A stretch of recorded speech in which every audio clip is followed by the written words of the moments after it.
아버지 하나님, 참 감사합니다.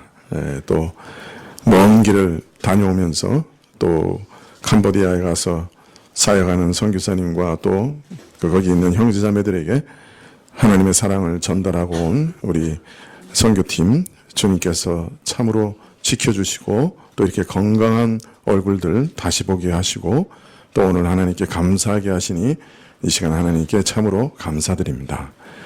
주님, 저희 수고가 헛되지 않게 하셔서 저희 전달한 사랑이 참으로 그 캄보디아에 있는 모든 형제자매들 안에 오랫동안 영원히 남게 하시고 또 우리의 교통과 교제가 이후에도 끊어지지 않도록 허락하여 주시옵소서. 다녀온 모든 사람들 가운데도 하나님이 나름대로 주신 그 축복들, 은혜들 마음에 간직할 수 있게 해주시고 또 그것이 더욱 발전되고 더 앞으로 나아가는 모든 발걸음에 밑거름 되게 하시기를 간절히 기도드립니다. 또 이 일을 위해서 수고한 많은 분들 또 선교사님 기억해 주시기를 이 시간에 다시금 기도드립니다. 아버지 하나님, 저희 마음에 항상 남을 돌아보는 마음을 갖기가 어렵습니다. 저희 필요도 채우기가 급합니다. 저희 사는 것도 너무 힘이 드는데 어떻게 다른 사람을 돌아볼 여유가 있겠습니까? 그러나 주님, 저희 눈을 조금만 더 열 수 있게 해주십시오. 저희 얼굴을 하나님을 향해 들 수 있게 해주십시오. 그래서 다른 사람들의 필요를 볼 수 있는 눈을 열어주십시오. 하나님께서 그 모든 사람들, 믿는 자든 믿지 않는 자든지 얼마나 사랑하시고 귀히 여기시는지 저희 눈을 열어 하나님의 사랑을 또한 볼 수 있게 해주십시오. 그래서 이 땅에 우리가 얼마나 남아있을지 모르지만 이 땅에 있는 동안에 주의 사랑을 어찌하든지 전할 수 있도록 허락하여 주십시오. 주님, 참으로 저희 삶 한순간 한순간이 참 하나님 없이는 도무지 살아갈 수 없는 그런 세월들이요, 시간들임을 참으로 세월이 지나갈수록 더 경험하고 간절한 마음으로 참으로 주를 찾게 됩니다. 주님, 저희 발걸음 하나하나 움직일 때마다 주님 함께 해주시고 주님, 이 땅의 일상적인 삶 가운데서도 하나님과 동행하는 삶이 가능함을 우리한테 증거해 주십시오. 하나님이 매우 가까이 계시고 우리와 함께 하시는 것을 알려주시고 또 이러한 하나님과 우리가 보폭을 맞추고 주의 뜻이면 이 일도 하고 주의 뜻이면 저 일도 하겠다. 참으로 그리하면서 하나님과 매 순간 동행하는 삶이 참으로 저 수도사나 목사나 특별한 사람들에게만 있는 것이 아니라 모든 일상생활, 모든 이 땅의 직업 가운데서도 가능함을 주님께서 증거해 주시기를 간절히 기도합니다. 그래서 우리 성도님들 참 어렵고 고통스러운 삶이지만 이 가운데서도 하나님과 동행하는 삶을 사는, 그래서 에녹처럼 하나님 앞에서 영원히 상을 받는 그런 자들이 다 되게 하시기를 간절히 기도드립니다. 아버지 하나님, 우리 자녀들을 위해서 기도합니다. 이제 곧 새 학기가 시작될 것인데 새로운 환경, 새로운 친구들, 또 새로운 모든 선생님들 접하게 될 것입니다. 그 가운데서는 선한 영향력을 끼치는 자도 있고 악한 영향력을 끼치는 자들도 있을 것인데 주님께서 우리 자녀들을 보호하시고 오히려 우리 자녀들이 또한 선한 영향력을 끼치는 귀한 자녀들이 되게 하여 주시기를 간절히 기도드립니다. 모든 어려움들, 또 악한 자들로 인한 핍박, 또 외로움도 혹 견딜 수 있도록 그런 일들을 겪을 수도 있으나 그 가운데서도 꿋꿋이 설 수 있는 강한 마음들, 담대한 마음들, 하나님이 내 편이시니 누가 나를 헤아리오 하는 담대함을 얻게 하여 주시옵소서. 아버지 하나님, 참으로 이 나라의 형편을 아시오니 갈림길에 서 있는 이 나라를 주님께서 보살펴 주시옵소서. 어느 쪽이든 하나님, 이 나라의 모든 사람들의 생명과 자유를 지키시게, 또 우리 교회의 자유를 지키시는 방향으로 인도해 주시옵고 위정자들 가운데 참 지혜와 용기와 담대함을 허락하여 주시옵소서. 오늘도 주님 앞에 헌물 드려오니 이 헌물 드릴 때 저희 전부를 대표하여 주께 드리옵니다. 저희가 주님의 것인 것을 인정하며 주께 드려오니 받아주시옵소서. 그리하여 저희 산업과 자녀들, 저희 자신을 주의 것으로 인치시기를 간절히 기도합니다. 오늘 찬양을 받으시고 또 저희 가운데 말씀 주실 때 이 말씀 속에서 하나님의 은혜를 누리게 하옵소서. 모든 것 이 주 예수 그리스도 이름으로 기도합나이다. 아멘. 네, 말씀은 디모데후서 2장 6절 말씀입니다.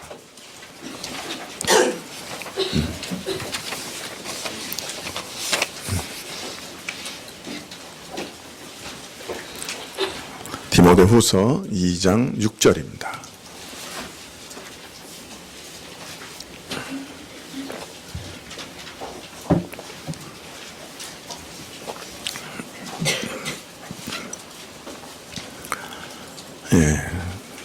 신약 344쪽인데요.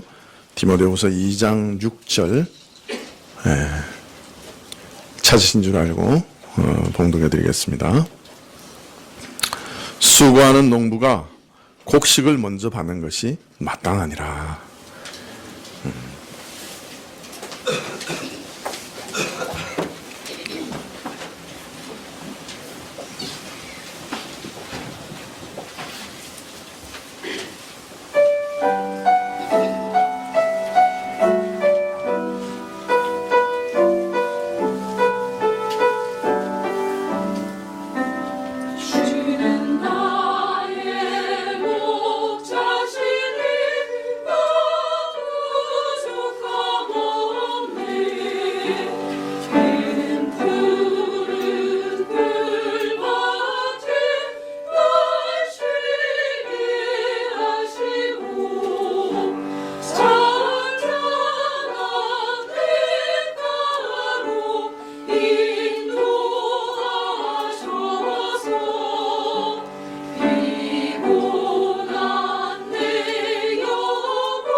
예, 감사합니다.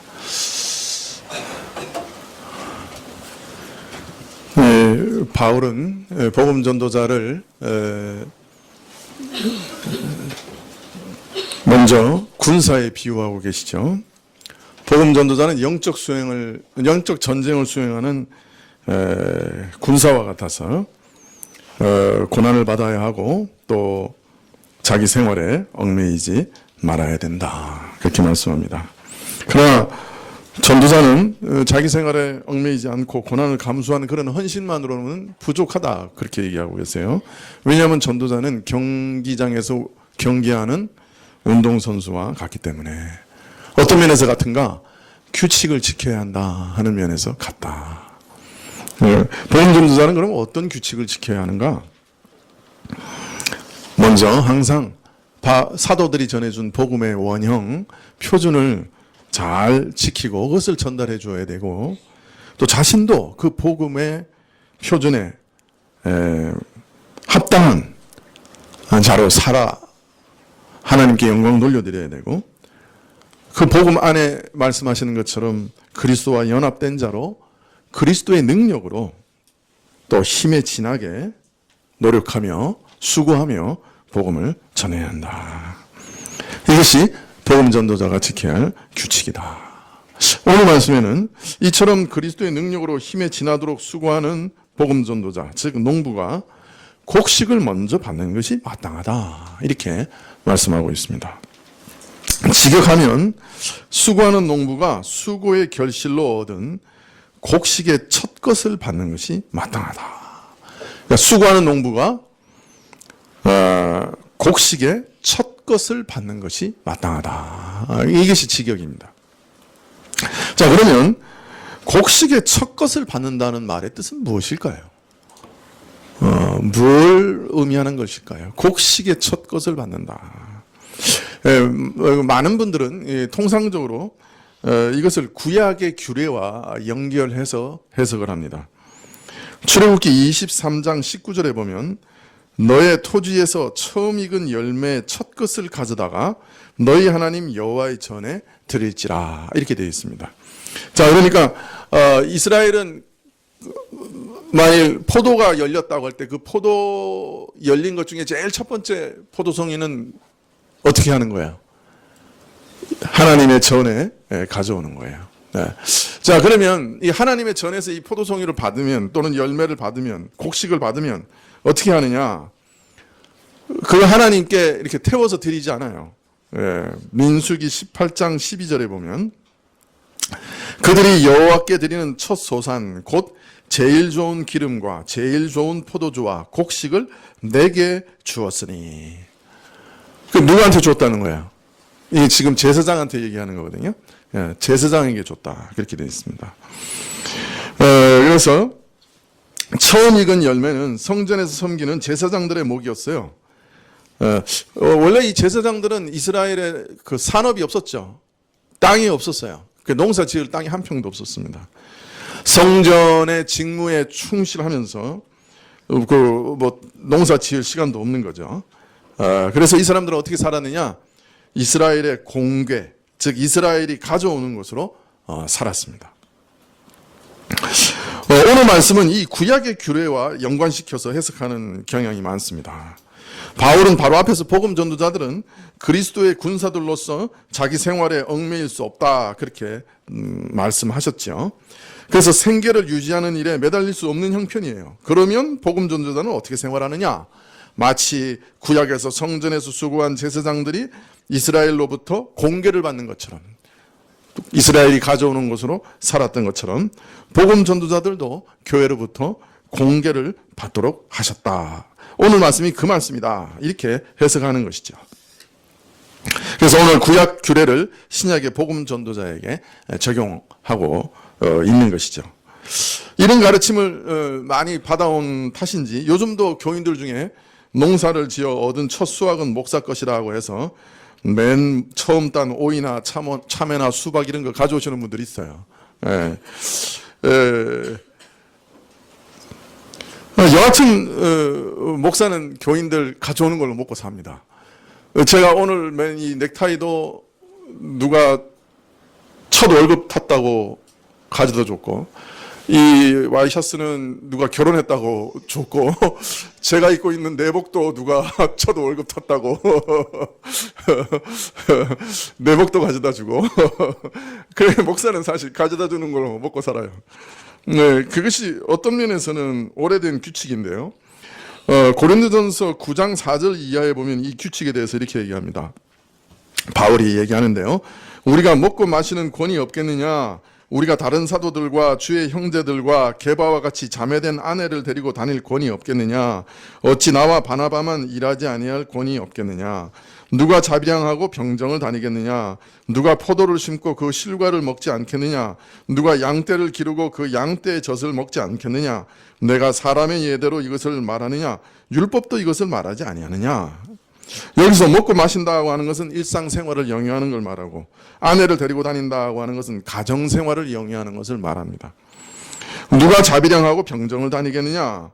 이처럼 가정을 거느리고 살아가는 그런 육적 필요를 복음 전도자는 어떻게 얻느냐? 자기가 지금 일해서 얻을 수 없으니 어떻게 얻느냐? 자신의 양떼로부터, 즉 교회로부터 제공받는다. 그렇게 말씀하고 있습니다. 이런 원칙은 구약 율법도 말하는 거 아니냐? 그러니까 구약 시대부터의 원칙이었다. 이제 그렇게 말씀하고 있어요.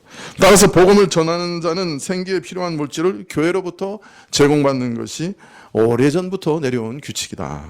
이런 원칙을 생각할 때 6절 오늘 말씀을 이렇게 해석하는 것이 나름대로 타당한 점이 없지 않다 할 수 있을 것입니다.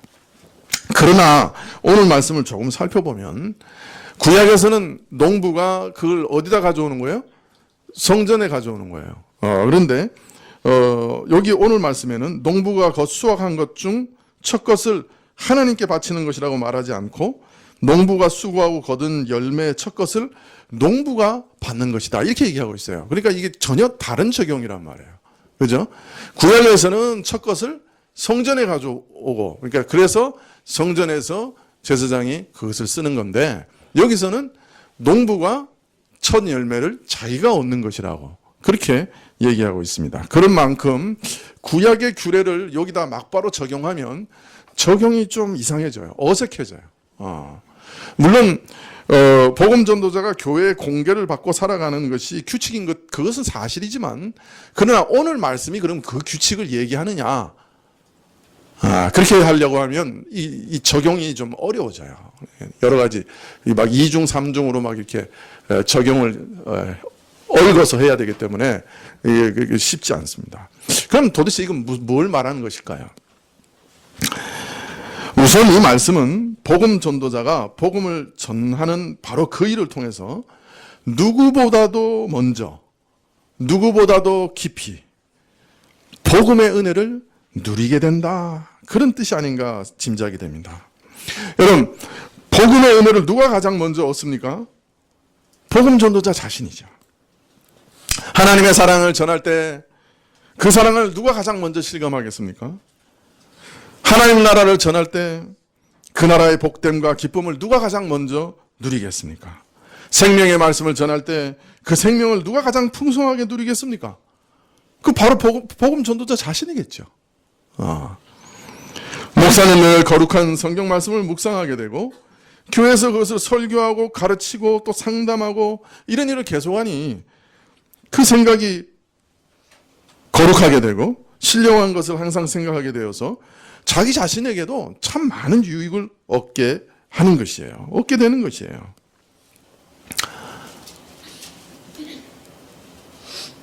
자, 그러니 자녀 중에 누가 목사 된다 그러면 어떻게 해야 되겠어요?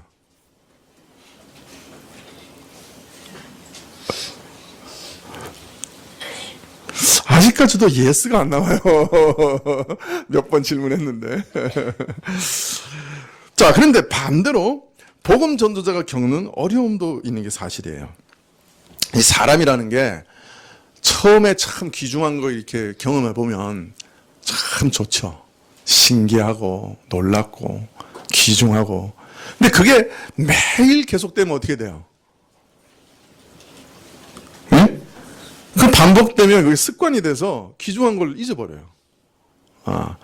처음에 만나가 딱 내렸을 때 얼마나 신기했을까? 냄새도 안 짓는데 아침에 내려가 보니까 이거 뭐 꿀 발린 과자 같은 게 그냥 온 사방에 그냥 펴져 있는 거예요. 아마 첫 번째 그거 먹었을 때는 정말 너무 신기했을 거예요. 막 좋아가지고 난리가 났을 거예요. 근데 한 2년쯤 지나니까 짜장면 2년 먹으면 질리잖아요. 만나가 신기한 게 다 없어져요.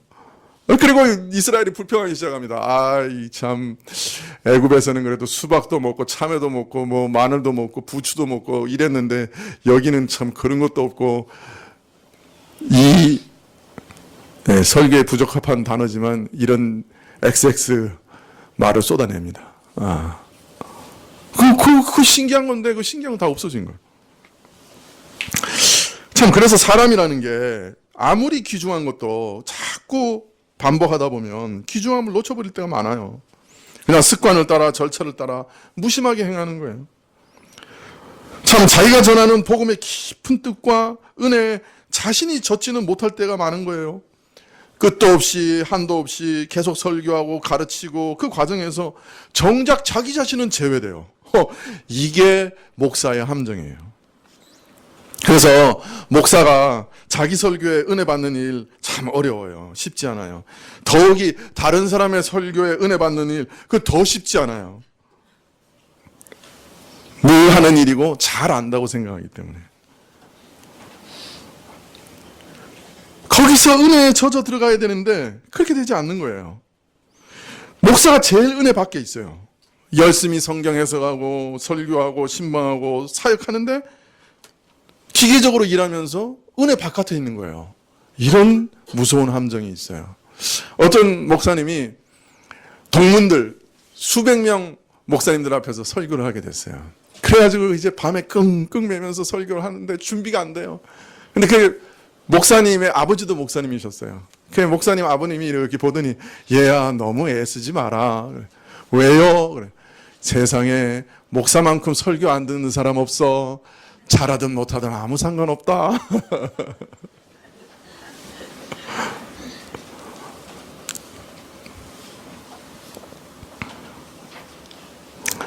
바울이 고린도전서 9장 27절에 그래서 이렇게 얘기합니다. 내가 내 몸을 쳐 복종함은 내가 남에게 전파된 후에 자기가 도리어 버림이 될까 두려워함이라. 날마다 자기를 쳐 복종시키지 않으면 안 된다는 거예요. 날마다 하나님 말씀의 은혜를 구하고 자기 자신을 쳐 복종하고 은혜에 젖으려고 노력하지 않으면 안 된다는 거예요. 자신이 그렇게 날마다 자기를 복종시키는 이유는 내가 다른 사람에게 복음을 전하면서 정작 나는 복음에서 멀어져서 자격 미달자가 될까봐 두려워한다. 그렇게 얘기합니다. 사실 복음을 전하는 자에게서는 이런 위험이 늘 따르지요. 습관이 돼서 반복하다 보니 완전히 익어가지고 그 깊은 뜻이 마음에 와 닿지 않습니다. 이전에 다 읽었던 것, 내가 다 아는 본문 건성건성 넘어가기 참 쉬워요.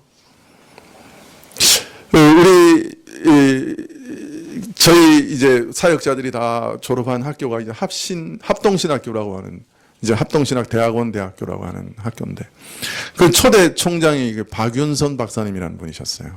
이분은 우리나라 최초로 성경 창세기부터 계시록까지 전권을 다 주석하신 분이에요. 세계 교회 역사에서도 전권을 주석하신 분은 많지 않거든요. 참 고매한 학자고 인격 좋고 참 설교도 잘하시고 정말 그 존경할 만한 분이셨어요. 근데 이분이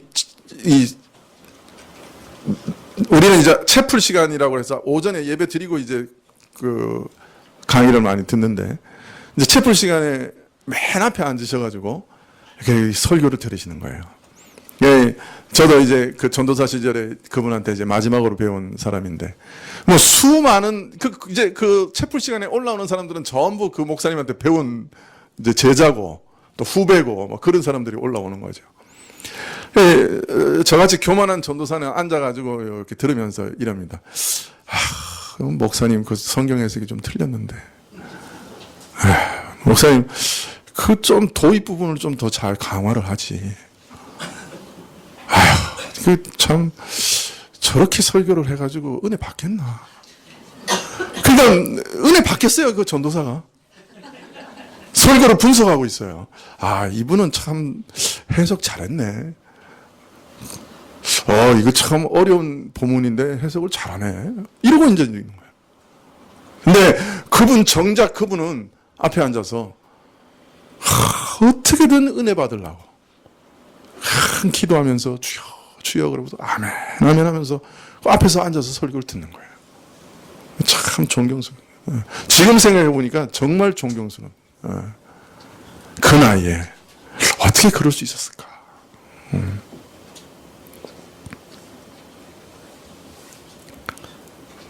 그분은 여자 목사를 인정 안 했어요.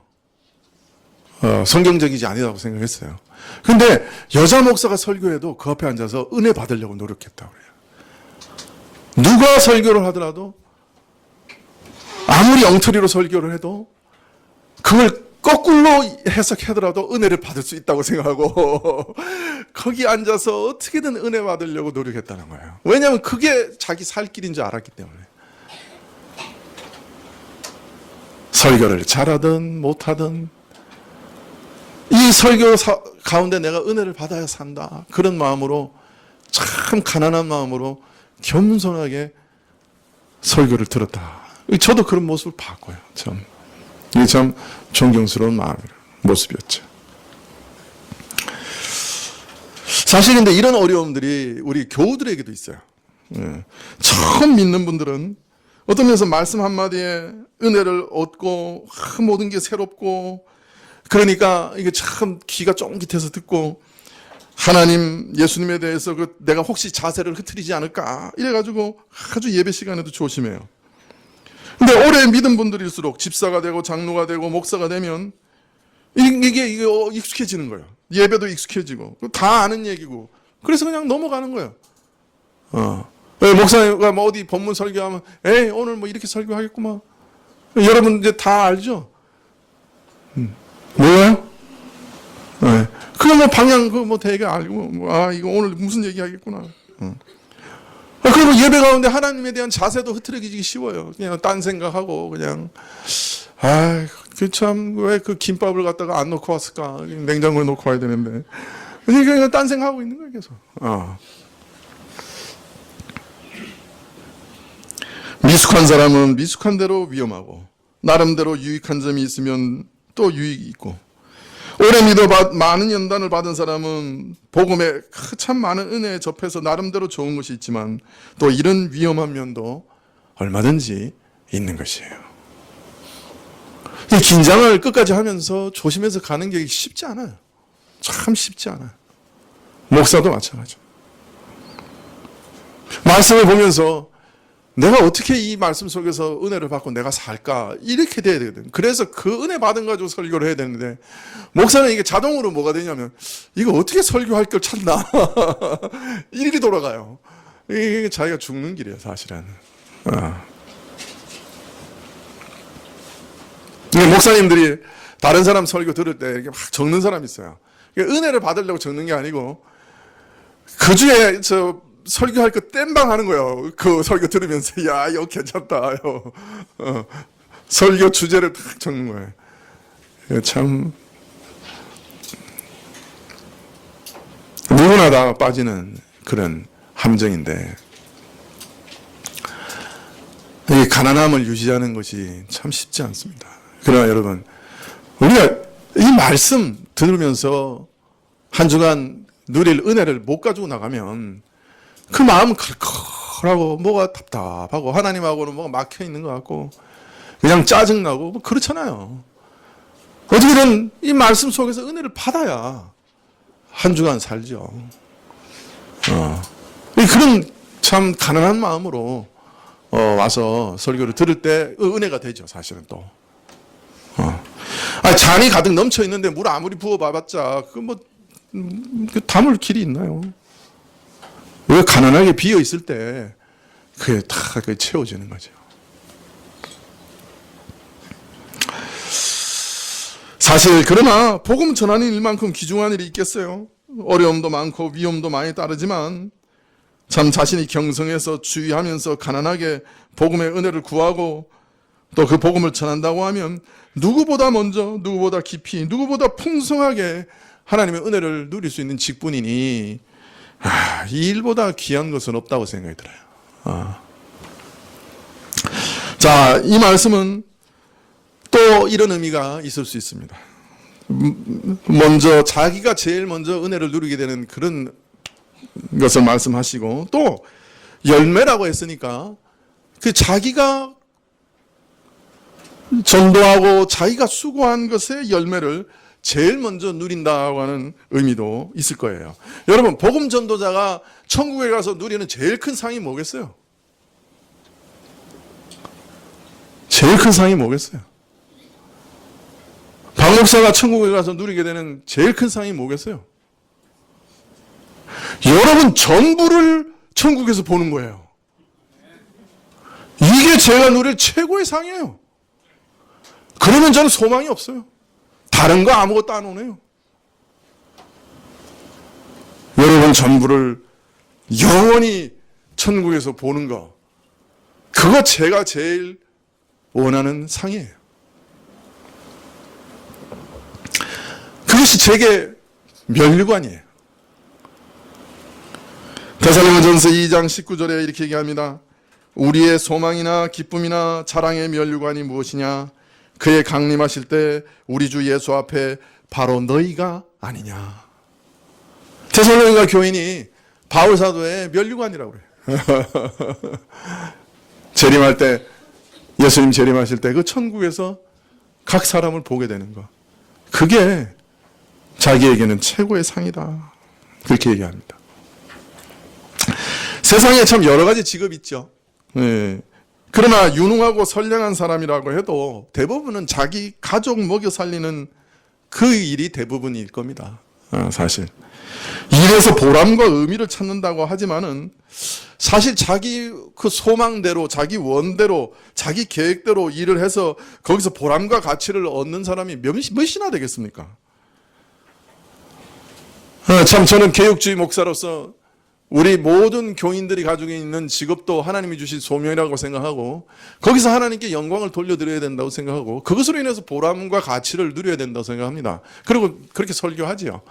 그러나 사실 오늘날 이 삶의 현장, 이 찌든 사회, 그 정말 뭐 밤 12시, 1시까지 일하고 다음날 아침 새벽 5시에 일어나서 나가야 되는데, 그런 삶 속에서 정신 차리고 뭐 하나님 영광, 뭐 보람, 이런 거 정말 생각할 겨를이 있겠는가? 그렇게 생각할 때 참 많아요. 그런 상황 속에서 어떻게 하나님께 영광을 돌리라고 가르쳐야 되는가? 이게 제가 아직도 숙제예요, 사실.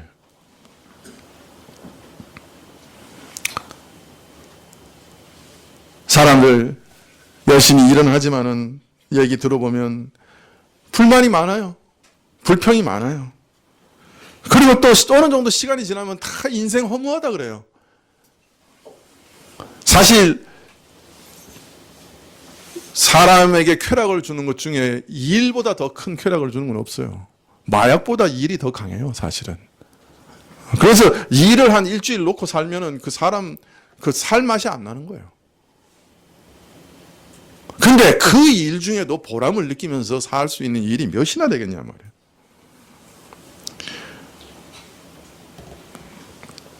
보람과 가치를 찾으려고 노력해야죠. 그 자세가 잘못된 건 아니에요. 그러나 현실은 녹록지 않아요. 그것을 찾기가 참 어려운 시대라. 직업이 그저 호구지책에 불과한 경우가 많아요. 그래도 열심히 일해서 가정이라도 먹여 살리면 그것 참 대단한 일이고 보람이 있는 일이고 잘하는 일이에요. 그 일도 쉽지 않아요. 서로 멱살을 쥐고 다투고 물고 물리는 싸움판 같은 세상에서 가정의 필요를 얻는 것도 쉬운 일이 아니에요. 근데 거기서 무슨 인생의 보람과 가치를 얻을 수 있겠어요? 그러나 이런 살벌한 세상 속에서도 참 특별하게 남을 위해 희생하고 봉사하며 사는 그런 사람들이 있지요. 물질적으로나 육체적으로나 정신적으로 많은 사람을 도우며 살아가는 사람들이 있어요. 우리가 왜 소방관을 보면 존경합니까? 그 불구덩이 속에서도 사람 생명을 위해서 뛰어들어가니 참 귀하죠. 우린 그런 분들에 대해서는 정말 마땅한 존경심을 표해야 된다고 생각해요. 의사 선생님 참 혼신의 힘을 다들여서 죽어가는 사람 살려내는 거 대단하죠. 참 귀하죠. 얼마나 참 칭찬받을 만한 일입니까?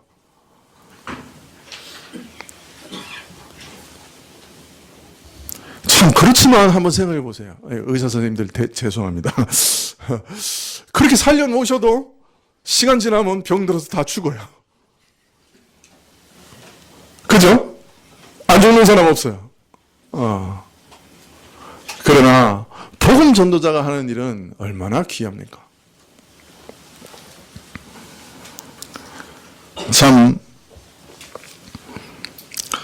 육신의 생명을 살려놓는 일도 대단한 일이라, 또 치료받은 사람은 당신이 내 생명의 은인이라 이렇게 감사하는데, 그러나 복음을 전해서 영원히 죽을 인생을 살게 하고 영원히 살게 하는 이 직분은 얼마나 귀합니까?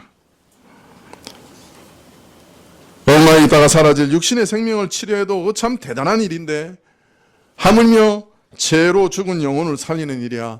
그 어디에 그 가치를 비교할 수 있겠어요? 직분의 고귀함과 가치와 보람만 따진다고 하면 복음을 전하는 그 직분만큼 귀한 것은 없을 것입니다. 이 땅에서 복음을 전해서 많은 사람들을 영생 얻게 하고, 또 그 사람들과 참 교제하며 그들을 성숙케 하다가 저 세상에서도 저들과 함께하는 것, 이거보다 더 큰 상이 어디 있겠어요?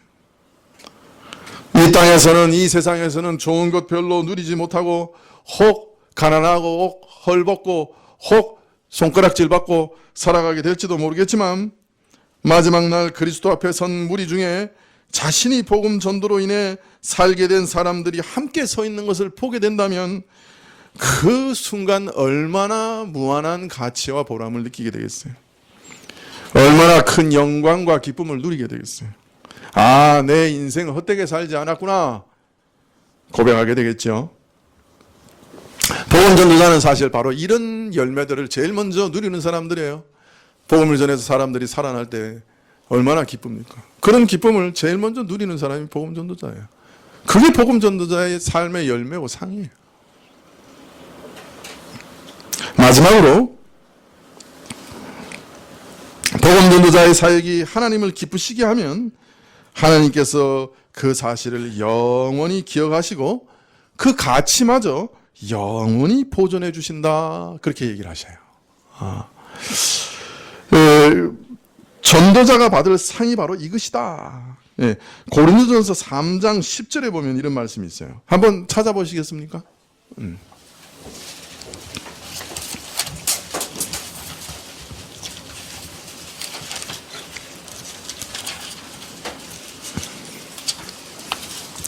네, 신약 266쪽인데요.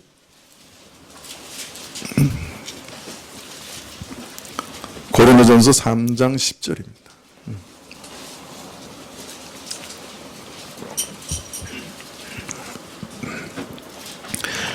내게 주신 하나님의 은혜를 따라 내가 지혜로운 건축자와 같이 터를 닦아둠에 다른 이가 그 위에 세우나 그러나 각각 어떻게 그 위에 세우기를 조심할지니라. 이 닦아둔 것 외에 능히 다른 터를 닦아둘 자가 없으니 이 터는 곧 예수 그리스도라.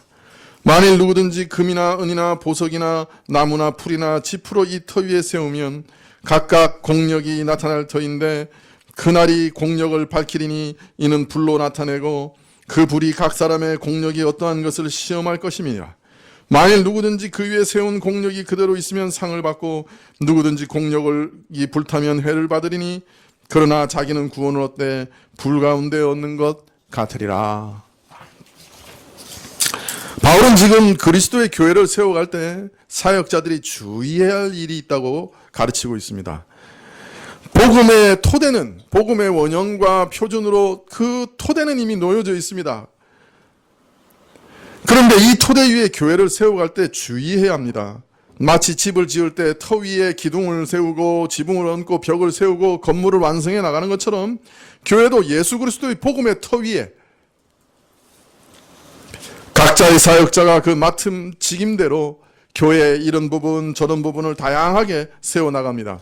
그런데 이때 주의해야 할 점이 있습니다. 왜냐하면 비록 동일한 토대, 즉 그리스도 위에 교회를 세워간다 할지라도 사역자가, 각각의 사역자가 하는 일의 질은 매우 다양하기 때문입니다.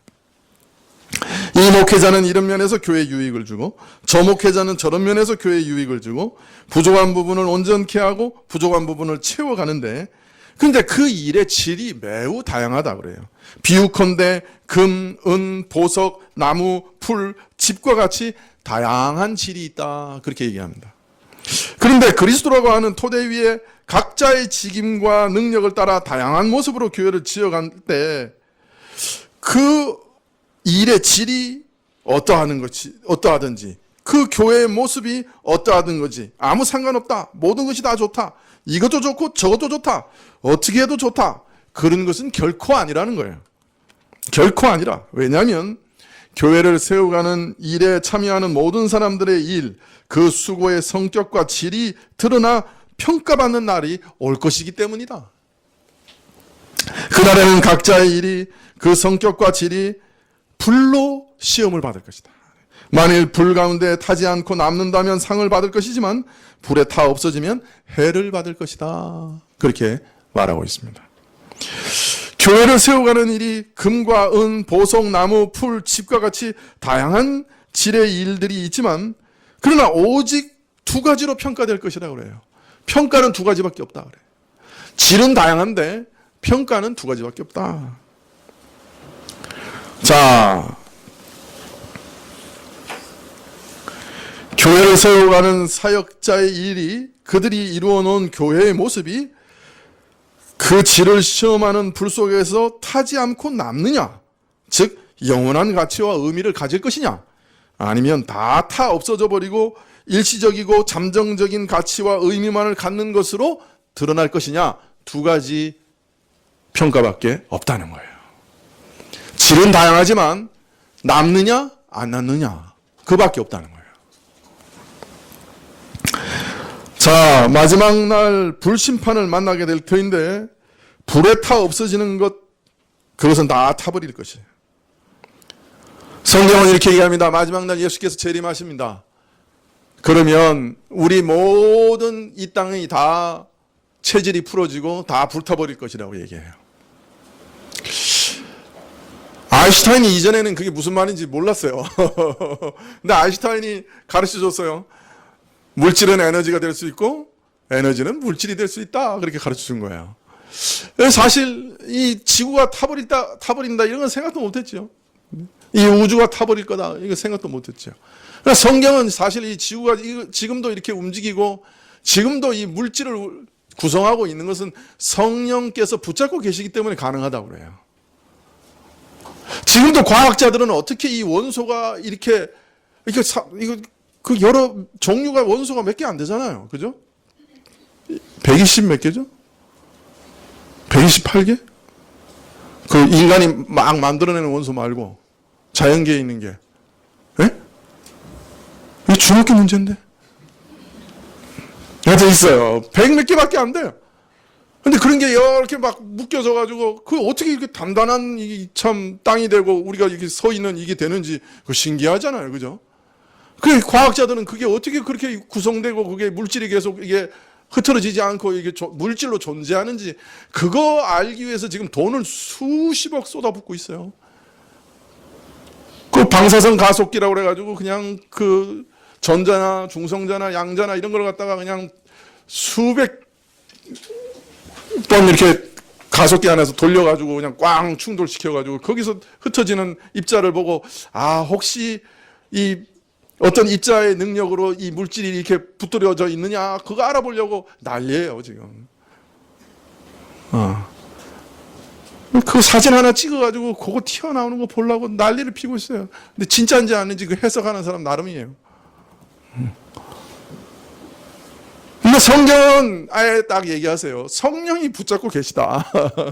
성령이 오늘도 붙잡고 계시는 거다. 하나님이 붙잡고 계시다는 거예요. 그 성령이 딱 놓으시면 어떻게 되겠어요? 그냥 체질이 다 풀어진다 말이에요. 다 에너지로 변해요. 그리고 다시 새하늘과 새 땅을 주시겠다고 약속하고 계시죠. 자, 바로 그날 체질이 풀어지고 모든 것이 불타 없어질 때, 예수님 재림하실 때 우리 목매달고 살았던 이 모든 세상의 것, 그냥 목숨 걸고 아둥바둥 살았던 이 세상의 것 다 불타 없어질 거라요. 세상의 권세도 다 사라지고 세상의 명예도 다 사라지고 재물도 다 사라지고 금과 은 타지 않는 것 같아도 그거 다 타 없어질 거라.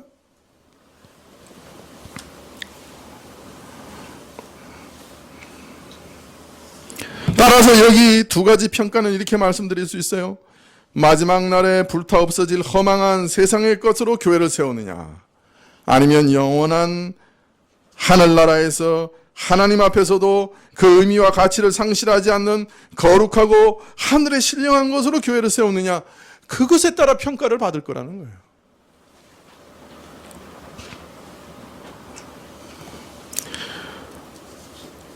마지막 날 하나님께서 교회를 평가하시고 각 사람의 사역을 평가하실 때 네가 세상의 것으로 세웠느냐, 아니면 신령한 것으로 세웠느냐, 그것만으로 평가하실 거라는 거예요. 교회가 외적으로 얼마나 큰 교회였느냐, 교회가 얼마나 부자였느냐, 얼마나 세상에 유력한 사람들이 많이 있었느냐, 얼마나 학식이 있었느냐, 이런 거, 심지어는 사회에 나가서 얼마나 많이 공헌을 했느냐, 그거 보시지 않을 거예요. 물론 어떤 동기로 그 일을 했는지 보실 거예요. 어떤 능력으로 그 일을 했는지 보실 거예요. 어떤 방식으로 그 일을 했는지 보실 거예요.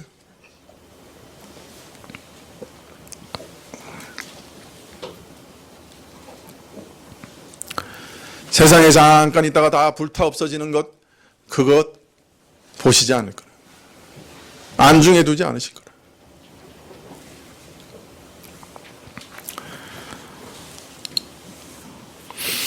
하나님께서 마지막 날 평가하실 때 내세에서도 그 가치를 상실하지 않고 비유컨대 마치 금과 은과 보석같이 빛날 것, 그것으로 치우느냐 아닌가, 이것에 따라 각 사람은 상과 벌을 받게 될 것입니다. 그 상이 구체적으로 무엇인지 지금 알 수 없어요. 그러나 하나 분명한 것은 하나님께서 내려주시는 은혜를 따라 이룬 교회의 참된 모습, 영원한 하늘나라에서도 가치가 있는 신령한 신자들의 거룩함, 하나님을 닮아간 것들, 이런 것들이 상이다, 그것이 남을 거다 하는 것은 분명합니다. 모르겠어요. 이 외에 별다른 상급이 더 있는지 모르겠습니다만은 하나님의 은혜를 따라 이룬 나의 수고가 그 가치와 의미를 상실하지 않고 남아있는 것, 그게 상이라는 거예요. 물론 조금 전에 말씀드린 것처럼 구원받은 사람들의 영혼, 그 최고의 상이겠죠. 그 가치 있는 거겠죠. 또 그 사람들이 그리스도의 말씀으로 성숙하고 변화된 것들, 그거 남아 있을 거예요. 그거 상일 거예요. 그리고 우리가 행한 모든 일들 하나님께서 그 가치를 기억해 주실 거예요. 천국에서 핸델의 메시아가 연주되지는 않겠죠. 그렇지만 핸델이 기도하면서 그 메시아를 작곡한 그 사실을 하나님은 영원히 기억하실 거예요. 그리고 그 곡이 울려 퍼질 때마다 사람들이 하나님의 영광을 선포하고 하나님을 할렐루야 찬양하게 했던 그 모든 가치를 하나님은 영원히 기억하고 계실 거예요. 이번에 캄보디아에 가서 형제들에게 사랑을 전달해주고 참 친밀하게 교제한 것들, 그 사랑 자체가 가치가 있어 영원히 남겠죠.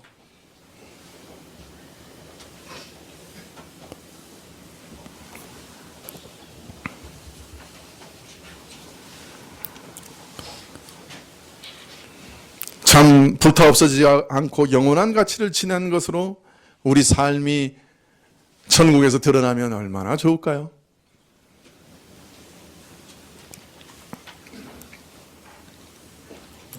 반대로 온갖 심혈을 기울여서 희생하며 교회를 섬겼는데 최종적인 평가가 다 불타버렸어요. 하나도 남은 게 없어요. 세상 것과 함께 다 불타서 사라졌어요. 그보다 더 허망한 일은 또 어디 있겠어요? 이것이야말로 가장 큰 벌이요 해라, 그렇게 얘기합니다. 이 땅에서 살아온 삶의 가치와 의미가 없어졌어요. 평생 믿는다고 살아왔는데 하나님 앞에 가보니까 내놓을 게 하나도 없어요. 다 타버렸어요. 그 수고가 다 허망한 것이요 무의미한 것으로 드러나고 그 인생이 낭비된 것으로 드러나 모든 섬김이 가치 없는 걸로 드러난다면 그것이 가장 큰 해이겠죠. 비록 구원을 얻되 불 가운데 받는 것처럼 받으리라. 비록 그 사람은 지옥에 떨어지지 않을지 몰라요. 망하지는 않을지 몰라요. 영생에 참여할지 몰라요. 그러나 그는 자기 인생을 낭비한 사람으로 남게 되겠죠. 하나님의 은혜의 흔적이 없는 부끄러운 사람이 될 것이에요. 하늘의 보물을 쌓지 아니하고 자기 자신을 위해서 살았고 세상 것을 탐하며 세상 것에 빠져서 세상 것을 추구하면서 살았고 교회를 세상 것으로 섬겼고 교회를 세상으로 만들었어요. 교회를 세상 지혜로 세우려고 했어요. 세상의 능력과 힘으로 세우려고 했어요.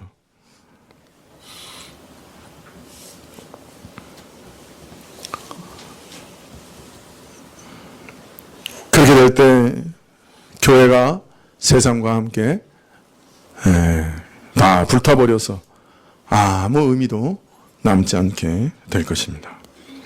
복음 전도자의 예를 들어 사도 바울이 우리에게 가르치셨지만 이것은 모든 신자에게도 마찬가지입니다. 하늘의 보물을 쌓고 살아가는 자, 그날에 가서 영원한 것을 얻게 될 것이에요. 이 땅의 것으로 쌓아가는 인생, 세상 끝나면 불타 없어질 지푸라기와 나무와 같은 것으로 건축하는 것이에요. 세상과 함께 그 삶의 가치가 사라집니다. 그리고 허망하고 부끄럽게 될 것입니다. 그러므로 여러분, 이 땅에서 기회가 있을 때 하늘의 보물을 쌓는 자로 사시기를 바랍니다. 이게 아주 우리 인생은 아주 그 절호의 기회예요. 하늘의 보물을 쌓을 수 있는 절호의 기회예요.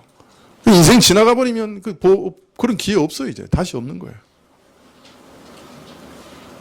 그냥 유일하게 딱 한 번 있는 기회예요. 그 어떻게 남은 삶을 사실 거예요, 여러분.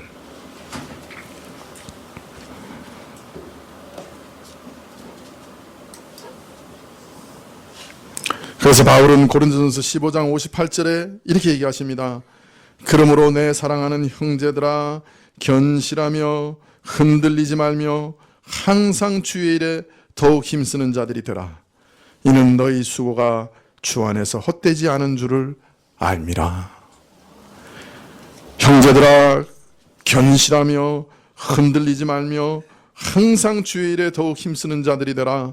이는 너희 수고가 주 안에서 헛되지 않은 줄을 알미라.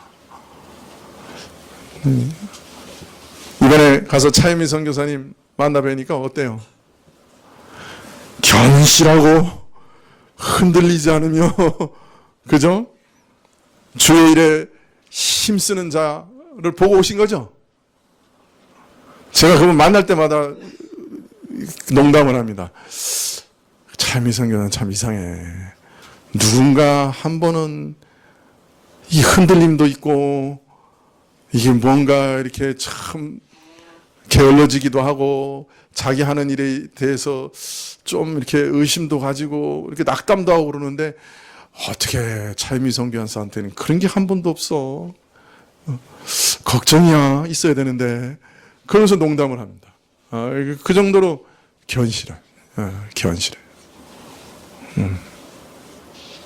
여자 혼자서 말도 안 통하는 캄보디아에 가서 26년째 과부들을 돌보고 고아들을 돌보고 학생들을 돌보고 살아왔어요.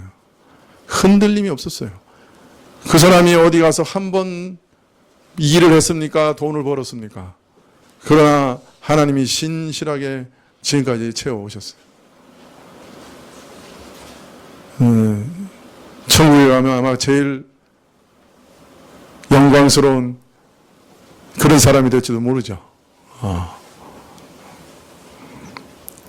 우리 직장에서도 얼마든지 그럴 기회가 있어요. 직장도 하나님이 부르신 소명이거든요. 내 직장, 내 가정에서도 얼마든지 그런 일을 할 수 있어요. 선교사잖아요. 자녀들을 위한 선교사. 내 친척들 안에서도 그런 일을 할 수 있어요. 저 멀리 캄보디아 가야만 되는 일 아니에요. 거기 가서 시작하면 안 되고 오늘 여기서부터 시작해야 혹 가더라도 그 일이 되는 거예요. 오늘 이 자리에서 시작이 돼요. 네. 이제 그 정도 지나고 또 어떤 면에서 새로운 한 해인데 이 한 해 동안 하나님의 은혜로 하늘의 보물을 쌓는 한 해가 되는 귀한 복을 누리시기를 바랍니다. 기도하시겠습니다.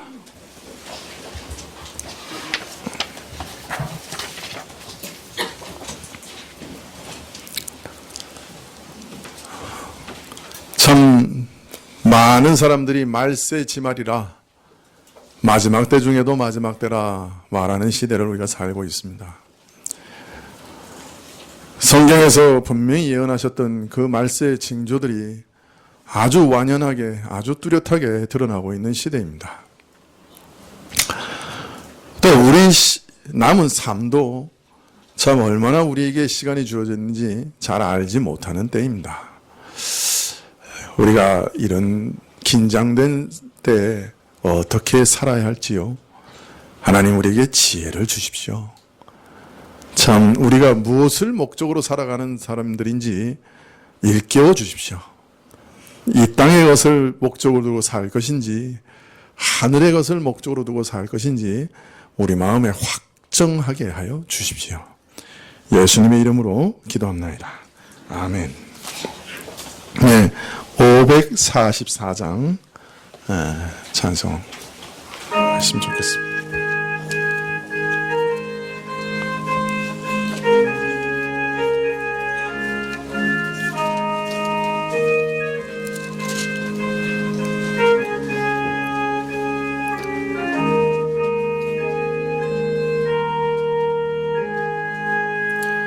잠시 세상에 내가 살면서 항상 찬송 부르다가 날이 저물어 오라 하시면 영광 중에 나아가리.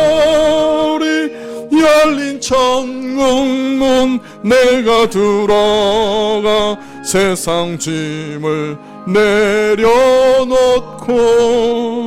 빛난 멸류관 받아 쓰고서 주와 함께 다스리리. 눈물 골짜기 더듬으면서 나의 달길 나간 후에 나의 품 안에 내가 안기어 영원토록 살리로다. 열린 천국문 내가 들어가 세상 짐을 내려놓고 빛난 멸류관 받아 쓰고서 주와 함께 다스리리. 나의 가는 길 멀고 험하며 산은 높고 골은 깊어 고난 나의 몸 쉴 곳 없어도 복된 날이 밝아오리. 열린 천국문 내가 들어가 세상 짐을 내려놓고 빛난 멸류관 받아 쓰고서 주와 함께 다스리리. 한숨 가시고 죽음 없는 날 사모하며 기다리니 내가 그리던 주를 배울 때 나의 기쁨 넘치리라. 열린 천국문 내가 들어가 세상 짐을 내려놓고 빛난 멸류관 받아 쓰고서 주와 함께 다스리리.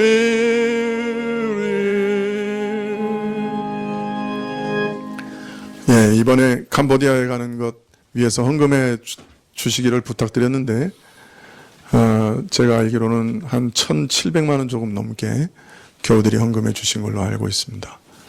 이 모든 것도 하나님께서 기억하시기를 기도합니다. 기도하시겠습니다. 예. 지금은 우리 주 예수 그리스도의 은혜와 하나님 아버지의 그 크신 사랑과 이 은혜와 사랑을 깨닫게 하시고 누리게 하시는 성령님의 교통하시고 역사하심이 오늘도 주의 일에 참여하며 영원한 것을 사모하며 참으로 가치 있는 삶을 추구하며 머리 숙인 주의 백성들 위해 지금부터 영원까지 함께 계실지어다. 아멘.